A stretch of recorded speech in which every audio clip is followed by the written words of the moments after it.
Hello, and welcome to You Are Not the Problem, a podcast on how to move from trauma to possibility. Together, we will explore the deeper truth. You are not broken. You are not crazy. You are responding exactly as your body was designed to in a world that profits from your disconnection. This podcast dismantles the myths of the healing industrial complex and dives into the collective unconscious that keeps us stuck in cycles of shame, burnout, and self-blame. We explore how trauma lives in systems and how rediscovering your intuition, body, and community can become a radical act of resistance. Because maybe it's not you that needs fixing, maybe it's the world. This podcast is hosted by 3 holistic healers. Hey, I'm Camille, sex and relationships therapist, intuitive tarot reader, and professional witch. Hello, I'm Doris. I've been a nurse for almost 25 years and a practicing herbalist for 15 years. Now I'm a burnout recovery specialist. Hi, I'm Isabella. I'm a holistic health practitioner and holistic trauma therapist specializing in narcissism, abuse, and domestic violence. In today's episode, we are talking about when is violence justified? But first, some announcements. We have some upcoming events that we want to share with you. I have a Get Beyond Burnout, Not Your Normal Wellness workshop that is happening on April 18th at 9 a.m. at Pacific time. And then I have one on May 14th at 7 p.m. And you can find these events listed in the show notes. And we also have some freebies for you. I have a Get Better Sleep ebook, and Camille has a self-love tarot spread, and Izzy has a self-protection meditation. And now on to our main discussion. So for our topic today, this was actually inspired by something that came up in recent news related to a woman named Taylor Frankie Paul. You may have heard about her. She is well known from being on The Secret Lives of Mormon Wives.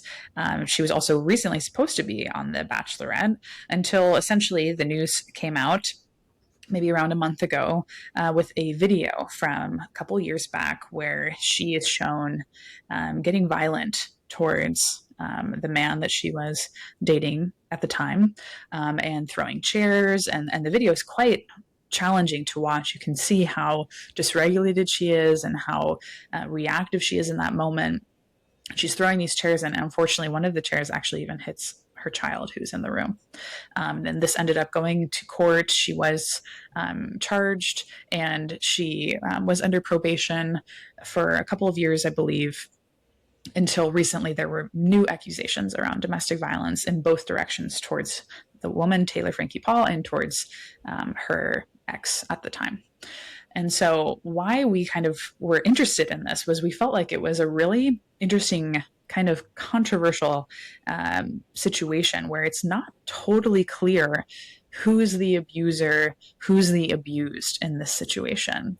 And it really got us thinking, like, how do you really kind of piece apart what is actually happening in these cases of domestic violence and what is reactive abuse? And also kind of this piece of how sometimes the same rules don't apply to everyone. And how do gender dynamics really play a role in that? So that's kind of what set the stage for our episode today. So I'm curious, what do you guys think about that? Yeah, I mean, I think so. I think I'd seen like a headline of like the person's name and okay, they're going to be off The Bachelorette, or I kind of saw this news story come by with that. I've heard of Secret Lives of Mormon Wives. I have not watched it, and I've watched The Bachelorette and The Bachelor, but not in a while. So I was sort of like, okay, like vaguely familiar. I didn't watch the video, but I'd sort of just heard about the things getting canceled and kind of pitting her as either the abuser or of equal, what's the right word? Like of equal fault of the situation. And I sort of immediately, it was like,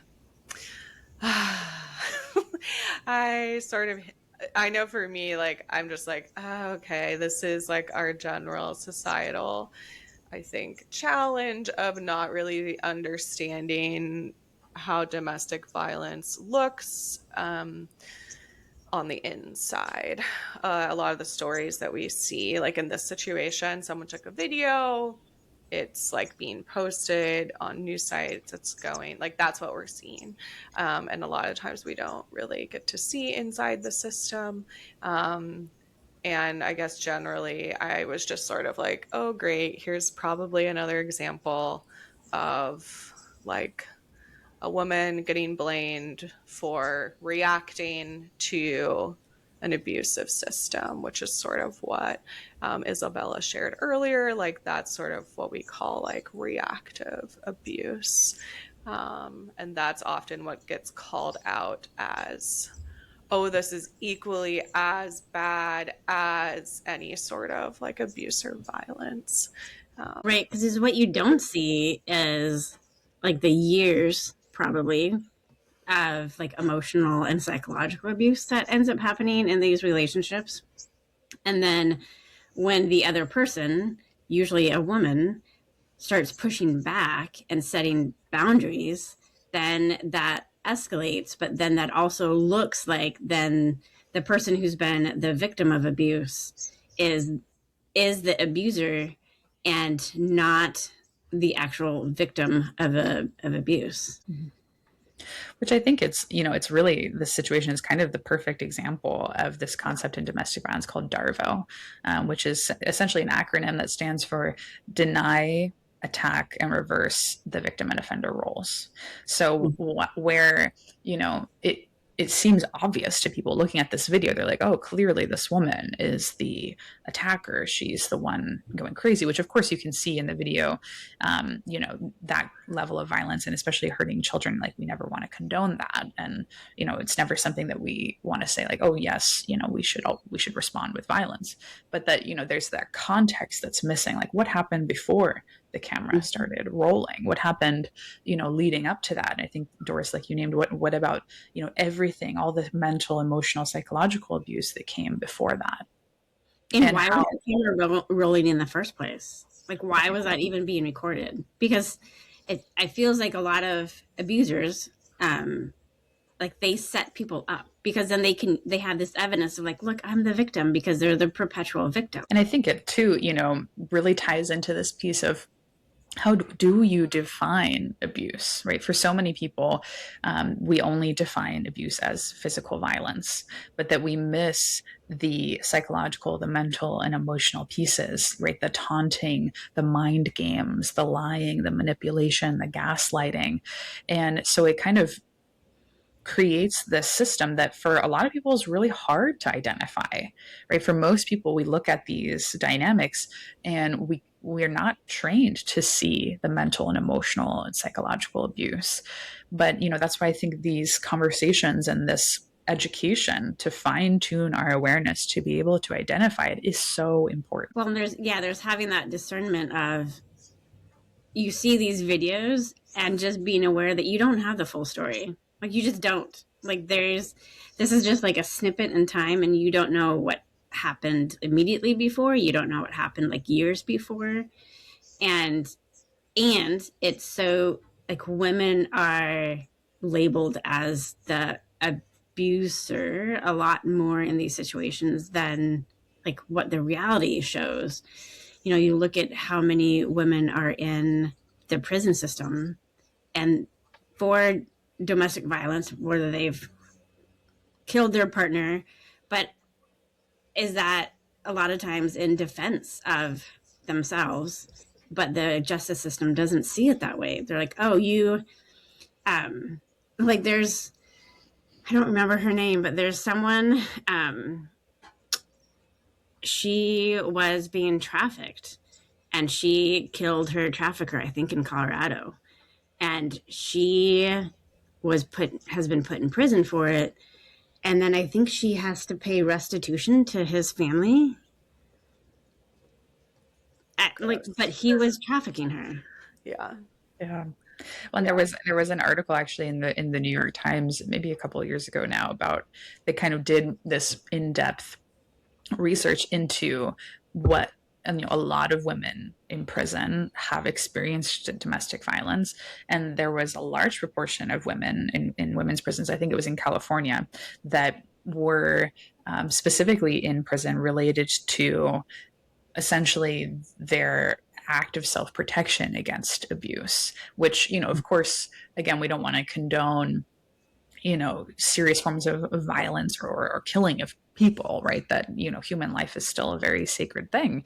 And, when is violence justified, right? I think that is really the topic that we're diving into today around, when your life is being threatened, right? It's him or me.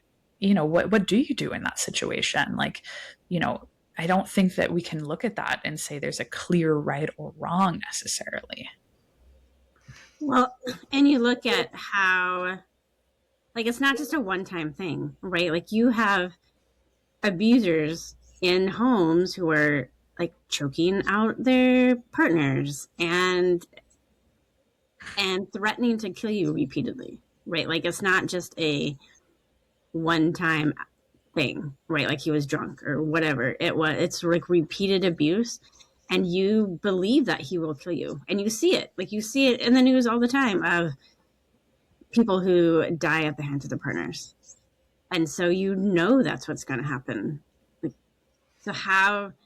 But then when you defend yourself, it's like a lot of times the justice system does not believe that you were defending yourself. Yeah. Or it's just like, someone said it earlier, like the same rules don't apply to everyone. Like often when there are women, like killers, like serial killers sometimes, like, or other things, people's reaction to them is to see it as like worse than if you saw a man do the same things, where because of these different systems, like we have patriarchy, we have like the police system, we have the legal system, all of those things are sort of biased against women a lot of the time.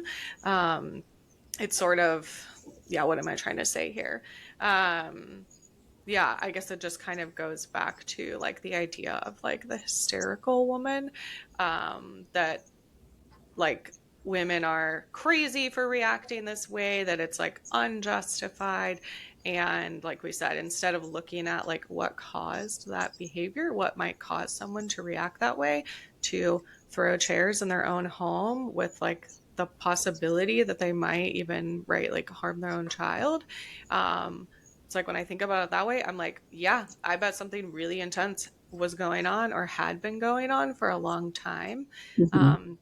And I know from sort of the like legal perspective, a lot of the times with domestic violence, if someone goes to the police system or tries to do something about it, or tries to kind of escape the relationship or get the police involved in a way to sort of protect them, they get like a protection order. And a lot of times the way that works is kind of like how a restraining order works, which is that if this person gets within a certain amount of feet of you, or if like they come back into the home, or if they do something to you, so often physically, then we can act. And that is like how it works. So it's basically like, oh, we can't do anything as a police system until there's already violence like enacted.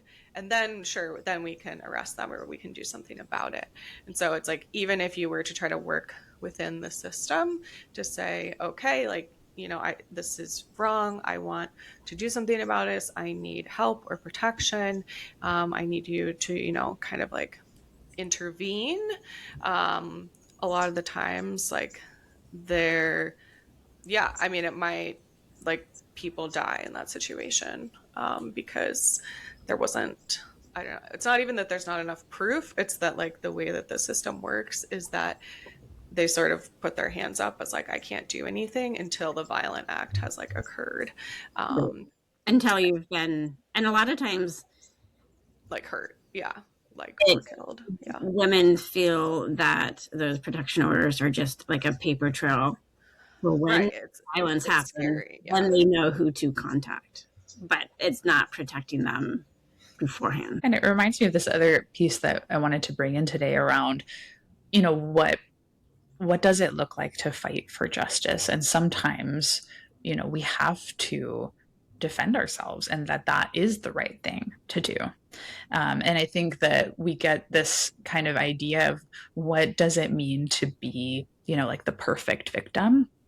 It is this idea of, someone who is just completely docile and, just very, they, of course, they have to be of a certain body type, or they have to physically be seen as easily overpowered, or, easily harmed, and they can't actually really defend themselves or fight back, or, they can't say anything wrong in the moment. They have to be wearing the perfect, innocent, church outfit, or whatever, whatever is the portrayal that we have in our minds of what this, perfect victim looks like. And if you don't check all of those boxes, then you must have done something wrong. It must be your fault, or, you didn't react well in that moment, or you didn't protect yourself in the right way. And I think, unless you've really been in that moment of true, like, fight or flight, there is no right way to respond in that, right? You're in survival.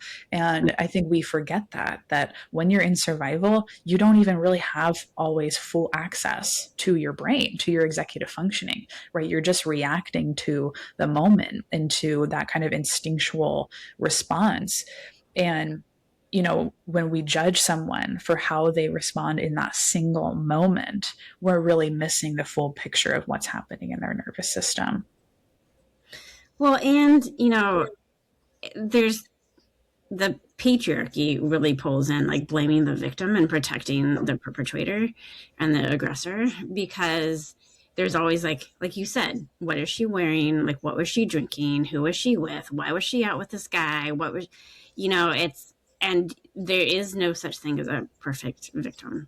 Like, it's just because someone will always be like, well, why didn't you do this? Yeah. I remember decades ago, I had he's like a second or third cousin, and he was just kind of in casual conversation, which is kind of weird. But he was like, why don't women just, like, when they're getting raped, like, why don't they just, like, pee or poop, right? And I'm just like, what? Like, why? Because just like what you said, you're in survival mode. That's not something you're going to think about doing. Like, it's just, and I'm like, but men think that women can defend ourselves in all these different ways, and if we're not doing that, then we somehow caused the situation. Yeah. Or even if you do, like we said, okay, like then perhaps there's a lot of consequences for that. Whether that's like familial consequences, like people in your own family stop talking to you because they thought that was a really nice guy, and you guys were married and you had kids, so you should stay together no matter what. Or just like, yeah, or women go to prison for killing their abusers. And I think the other thing about the kind of idea of the perfect victim is that that's also what abusers love to tell people when they're in that situation. It's like, oh, well, I'm only doing this because you acted this way, because you can't, be nice when we're at the company picnic, and now I look bad. Where there's like a lot of that weaponizing of, oh, if you could just act this way, then I wouldn't have to hurt you or like do this to you or control. If you could just be this way, like, again, it's just like, well, there's something wrong with you. And if you could just fix that, then I wouldn't have to do this. And it's unfortunate that, like, as we move outside of like the family system, it's like that's also what the police reinforce. That's also what the legal system reinforces. That's also what our like cultural context in the U.S. a lot of the time reinforces, is that if you can get away with it, if you're the more violent person, if you are more aggressive, that means you earned it in some way. And that is like, I mean, toxic masculinity at its finest and also worst in that way. Yeah, and it really reminds me again of like when we think about what does it mean to be nonviolent, I think sometimes we have a misunderstanding of these nonviolent principles, that we think nonviolent means never speaking up, never saying no, and being very submissive. But that, what is truly nonviolent is to stand up for justice, is to say, this is not okay. I'm not going to tolerate this kind of mistreatment. Right? Being nonviolent doesn't mean I allow violence to happen to me or to other people. Right? Being nonviolent does actually require us to stand up and say no.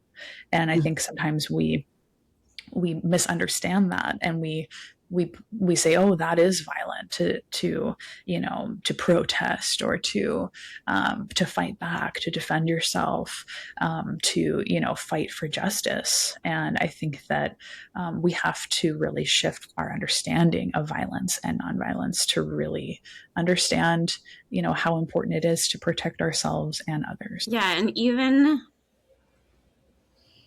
also standing up for people who don't have voices, right? Like, I think of marginalized people and people who are more likely to be trafficked, like Native American women. They have such a high rate of being trafficked and violence against them, but they speak up, but they're not allowed a space necessarily in like the national narrative here in the US or in Canada.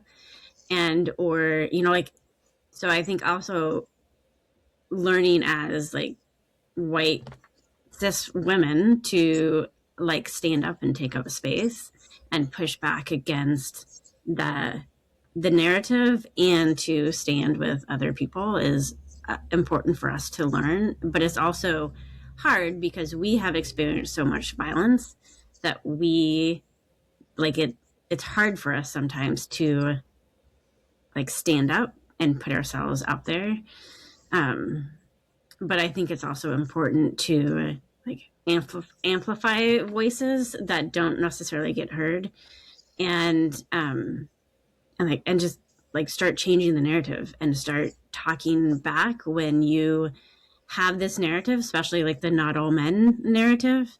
And yeah, it's not all men, but it's a lot of men who do a lot of violence towards other people. And like, Yeah. And I'm also just kind of like, okay, well, yeah, if that's the narrative, then like, men, prove it. Like, prove to me that like it's not all men, right? Like, instead of getting defensive and saying like, oh, why would you, whatever it is, like think that of me, like it's still this very outward, like, oh, well, I look like a good person, like, oh, well, I would never do that. And I'm like, okay, great. Well, like, have you called out other men when you heard them talking about things? right, like locker room talk, like yeah. That's our rape culture. Yeah, because I'm like, guess what? Also, in this sort of like in the patriarchy, men don't really listen to women's experiences a lot of the time. And so, like, that really feeds into the narrative of like, okay, if no one is telling you your behavior is bad, except for the people that you don't value very much, then you like think everything is fine and that the system is working for you. And it reminds me too of, even when we do stand up, and when we are that whistleblower, there's a lot of risks that can come when you speak out, which I think we see also a lot of things around that coming up in the news when people speak out about abuse or injustice, that somehow the narrative gets spinned against them. And, I think it creates a lot of fear for people in speaking out and being believed.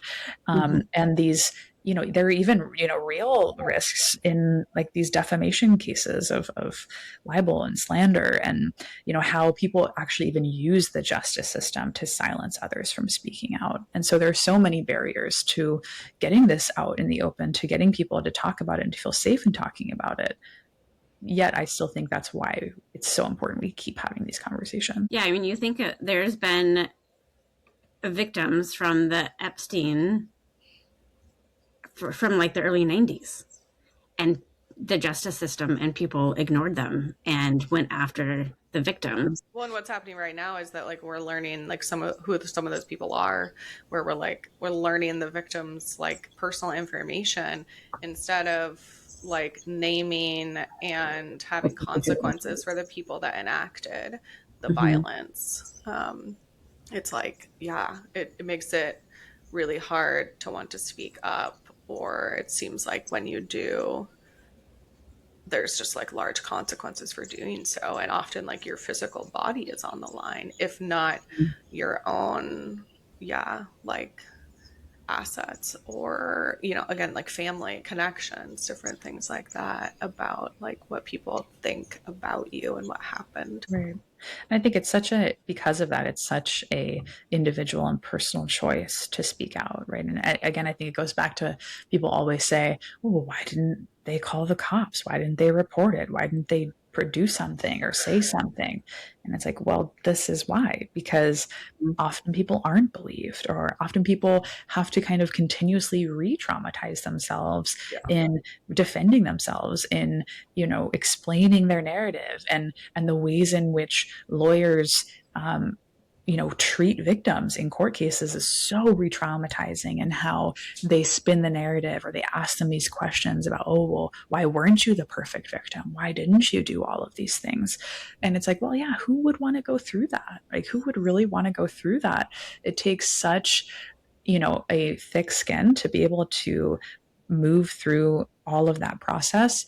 And I think, not only then when you get out of it are you recovering from the original trauma, but then you're also recovering from the trauma of having to fight against injustice, or stand up, or speak out. And that,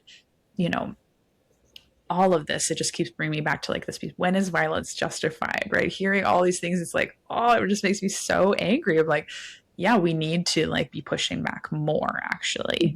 And I think that, it is abusers that want us to believe that we're not allowed to fight back, that, we'll be the abuser if we fight back. And that has to change, right? We have to understand, like, standing up for what's right and protecting yourself, that is not violence, right? We have to understand what is reactive abuse, what is defending yourself, what is standing up for justice. And these things, there's a lot of nuance in that. Yeah, I mean, it makes me think of just 2 or 3 months ago, there was that video of that kid in high school who punched the other kid when there was a mass walkout, and the other kid had a sign that was like pro-Trump, pro-fascism, and like spouting off. And then this other kid like ended up punching him, and the person who was instigating the whole thing was like, well, you're going to get in trouble. And the kid was like, so, and punched him.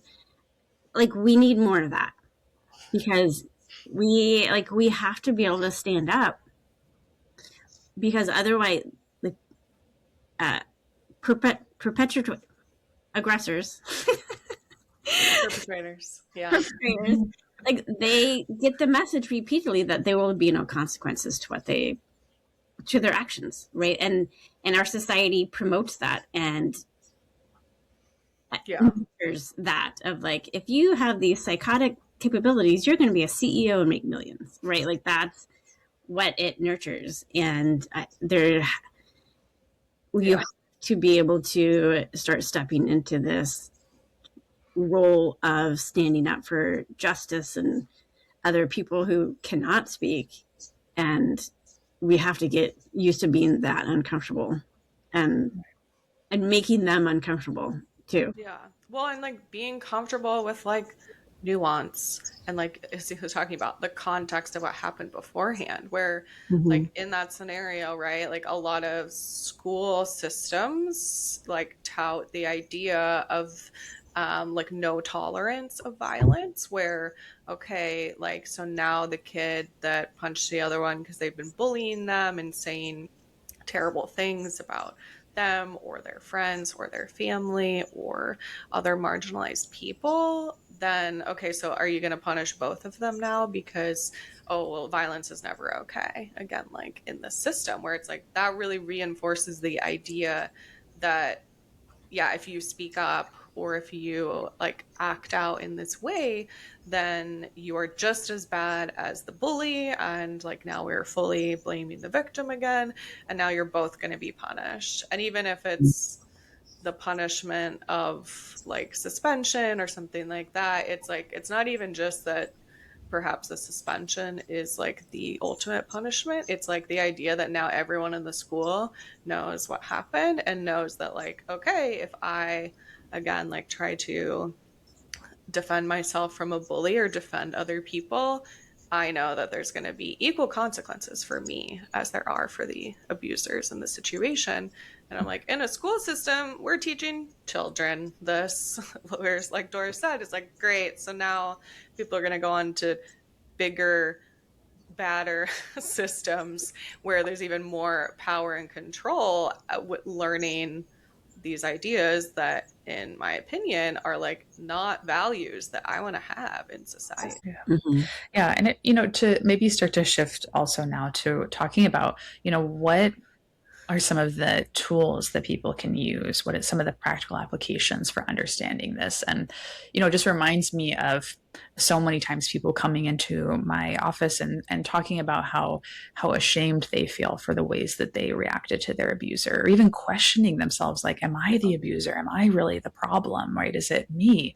And, it always just brings me back to this piece that I like to call compassionate accountability, right? That can I be compassionate towards myself in the ways in which, maybe I didn't respond in the ways that I would have liked to, right? Maybe I yelled, maybe I threw something, maybe I, hit back. And, I want to take some accountability for the ways in which I responded, but also have compassion for myself and know that, it wasn't my fault, and that I was in that fight or flight place. I was, responding, I was reacting, right? It was that reactive abuse, and practicing that self-forgiveness, that it's okay to not respond perfectly in every single moment. And that doesn't take away from the truth of your experience, that you were the victim in that situation, and that it's okay to, fight back and react. And that doesn't, take away the truth. Well, and so many times abusers purposefully keep people in survival mode.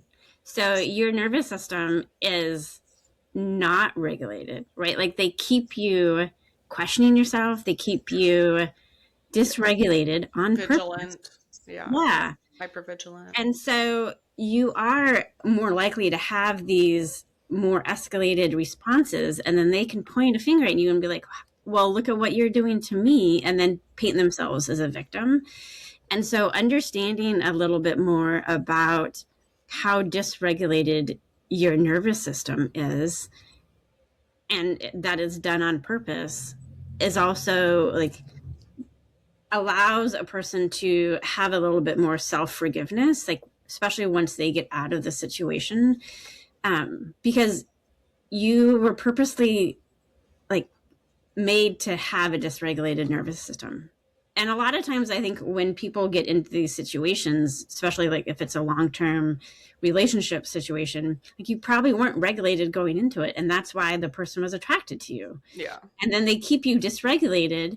And then they purposely like cross your boundaries and push your buttons. And like, you're not going to have a regulated response when someone is constantly dysregulating you. Yeah. And again, there's no perfect response in that moment.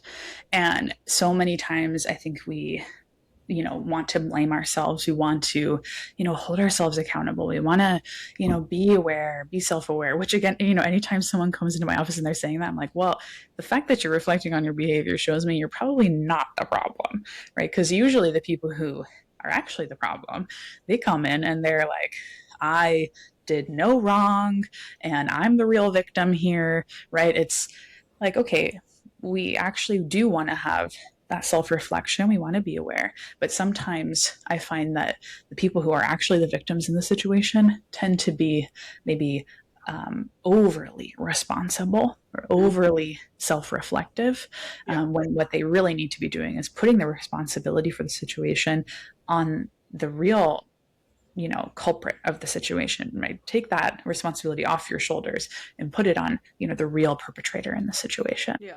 And I'm like, I can totally understand like why we do that. It's because, yeah, I have control over myself.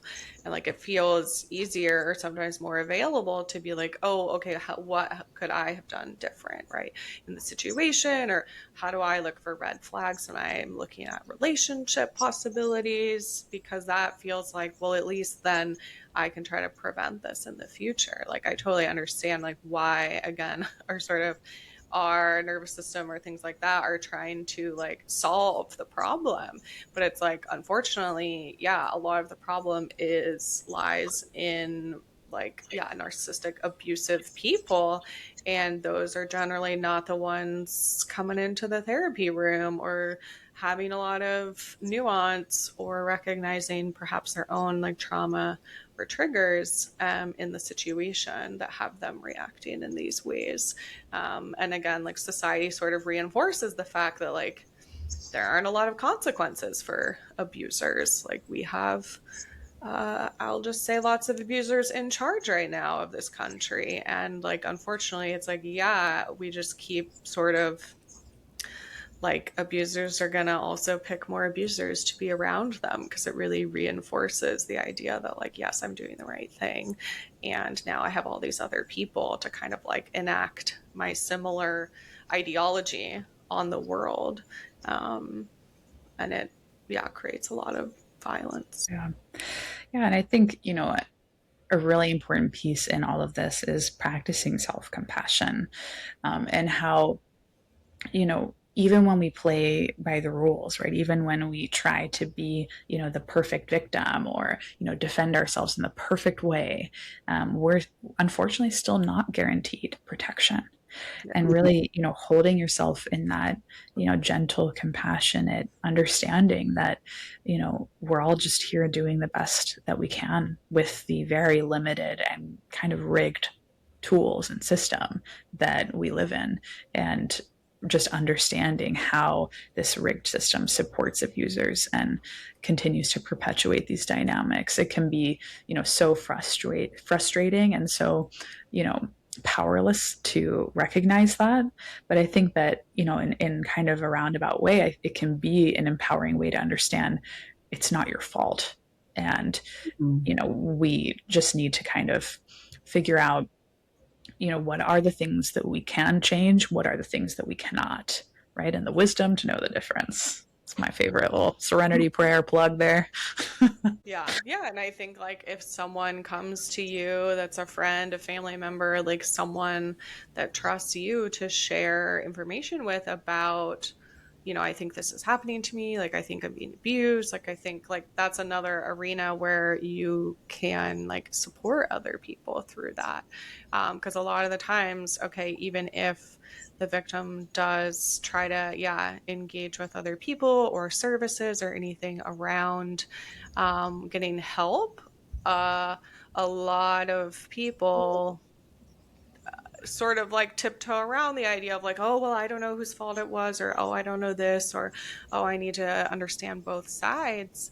Where it's like, okay, it's really making it hard for people to trust you then that you're going to actually support them if they do come to you with this information.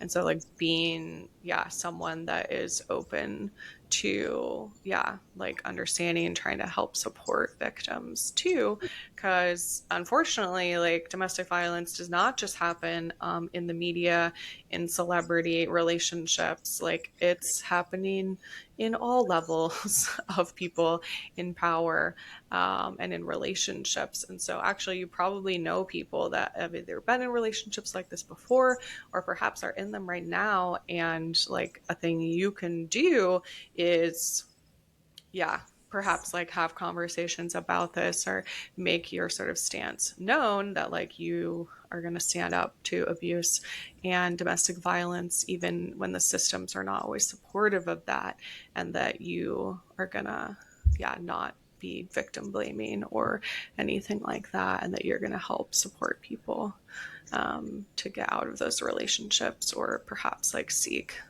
whatever justice or restorative justice that they want to. Well, and I think it's really important, kind of like what Isabella had said too, if even just having these conversation brings a lot of awareness, because 10, 20 plus years ago, these conversations were not. And you have to understand that rape in marriage was legal up until the early 1990s. Like it was, I mean, it wasn't that long ago, and we are still just getting our rights and abilities to speak out against these issues.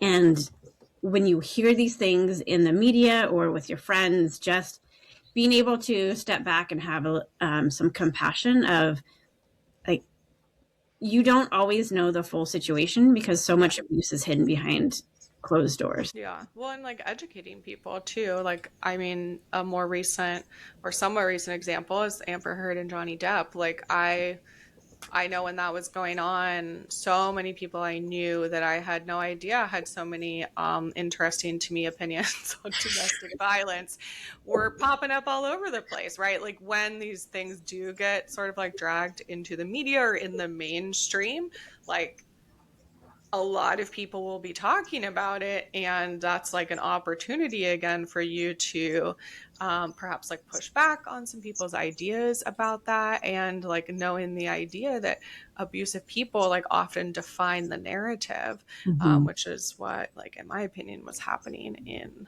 that case. Like a man in power suing someone for defamation, yeah, sounds a lot like they were the abuser. And I truly, personally, was like shocked with the amount of people that like were talking or watching that case even, and then like talking about it, that I was like, oh, huh, okay, like I am learning things about people I know, or just, yeah, it's really informed me that like, oh yeah, not that many people are thinking about or know people that have been in like domestic violence relationships, or they're just not talking about it, right? Like, Yeah. And I think that that is where, yeah, I started to learn like, oh, okay, like interesting. Now I can kind of like, I was going to say get in fights, have conversations with people about like why, yeah, I have the stance that I do, and why like I have thoughts about what I think is going on, and that I don't like to victim blame. Yeah. And I think a big piece here that, we need to really acknowledge is that mutual abuse, not a real thing. Yeah. So for some reason that keeps coming up, especially in the media, people saying like, oh, well, it was on both sides, on both sides. Well, that's not how domestic violence works. Right? There's a power imbalance. Exactly. And people can react. Well, and having reactive violence is not the same as like being an abuser. And yeah, I would say it's not even just in like mainstream or in media, but like I have been taught about intimate partner violence as being something that is like problematic on both sides, like in my graduate program. So, and I was like, what? Guys, we need to be talking about domestic violence. And that was really hard for me personally, where I was like, oh, wow, I disagree about this. And now I'm like kind of concerned that this is something that's being taught, especially for people that are going to be doing relational therapy. Yikes. Even more of a reason why maybe the summary of this podcast is burn the whole system down. Refresh. Yeah. Yeah. Well, and then it's like, it's gonna often, it's like, yeah, individually, like we are not the problem. The systems are the problem. And like, unfortunately, the only way to change the systems are by like doing things individually and then on a collective level to change people's like understanding of like, yeah, I just think so many people don't really understand what domestic violence is and looks like, because we've been told this specific, like you said, narrative of, oh, well, it's always like both people's problem. Or that it's just physical, right? Like, yeah. Or it's, they should figure it out on their own. That is like a thing that, oh, relationships should figure out, like that, like we're acting like it's a communication issue instead of like outright. Right. Like if you just communicated differently or better, then this person wouldn't hit you or like emotionally abuse you or psychologically torture you. But that's just not reality. And it's Yeah. frustrating. But I also think, again, like just having these conversations and bringing awareness repeatedly to people around us will like start changing that narrative. Because if you can start discerning when you see these events play out on a national stage or even a local stage, like just having that curiosity of what's really going on and what is that person's experience, and not always believing the person who is controlling the narrative, right? Like there's always these undercurrents of like what is actually going on, and not just like what is perceived, because abusers are really good at working the system and controlling the narrative. They love a stage, right? Mm-hmm. They love to try to show it off and get people on their side. Mm-hmm. Yeah, so if you need to have discussions with other people about these kind of things, have them listen to our podcast episode. Like, we're going to have new themes every month in our unhinged exploration of trauma, power, and what it really means to heal. And remember, you are not the problem. Unless you are.